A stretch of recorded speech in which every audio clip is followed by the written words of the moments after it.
غرباء غرباء غرباء غرباء.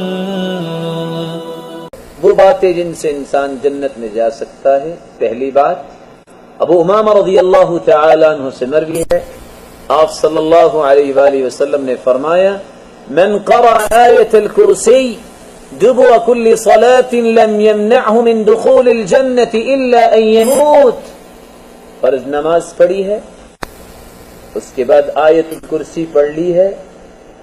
آیت الکرسی پڑھنے والا، اس کے اور جنت کے درمیان ایک ہی پردہ حائل ہے، وہ موت کا پردہ ہے. جس دن فوت ہوگا جنت میں چلا جائے گا. لیکن آپ اس بات پہ اگر تعجب کریں تو کر لیں، مسلمانوں کی حالت اتنی پتلی ہو چکی ہے کہ آج نماز پڑھنے کے بعد سلام پھیرو، پتہ چلے گا 2 صفحے تو اٹھ کے جا رہی ہیں. کیا کرنے جا رہی ہیں؟ پتہ لگے گا چند لوگ تو فوراً کھڑے ہو کے سنتیں پڑھ رہے ہیں. ذکر کس نے کرنا ہے؟ روحانی طاقت اور پاور کہاں سے آئے گی جب تم ذکر کے چور بنو گے؟ کیسے تمہارے اندر دنیا کے تمام چیلنج کا مقابلہ کرنے کے لیے تم چور بنو گے ذکر کا؟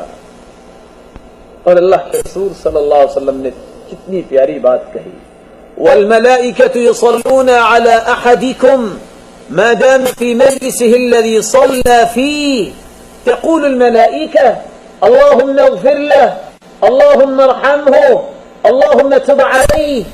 جو شخص نماز پڑھنے کے بعد اپنے مصلی میں بیٹھتا ہے، جہاں آپ کے قدم ہیں، جہاں آپ سجدہ دے رہے ہیں، یہ آپ کا مصلی ہے، اس جگہ پہ بیٹھ کے جب تک انسان ذکر کرتا رہتا ہے، آسمان سے فرشتے نازل ہوتے ہیں. پتہ کتنے؟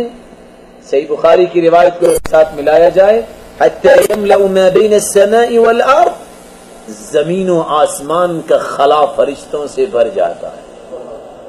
جو فرشتے 3 دعائیں کرنے لگ جاتے ہیں اور یہ بندہ ذکر کر رہا ہے: اللہم اغفر له اللہم ارحمہ اللہم تب علیہ. اے اللہ اس کو بخش دے، اس پہ رحمت کی برکھا برسا دے، اس کی توبہ کو قبول فرما لیجئے. میں آپ سے پوچھتا ہوں، جو ایک نماز پڑھنے آئے اس کی زندگی کے گناہوں کو معاف کر دیا جائے، اس کی توبہ کو قبول کر لیا جائے، اللہ کی رحمت اس کو ڈھانپ لے. بتاؤ اس سے کامیاب اور سعادت مند شخصیت کو دنیا میں ہے؟ تو پھر یہاں میں رکنا چاہوں گا. آپ بھی ذکر کیا کریں گے.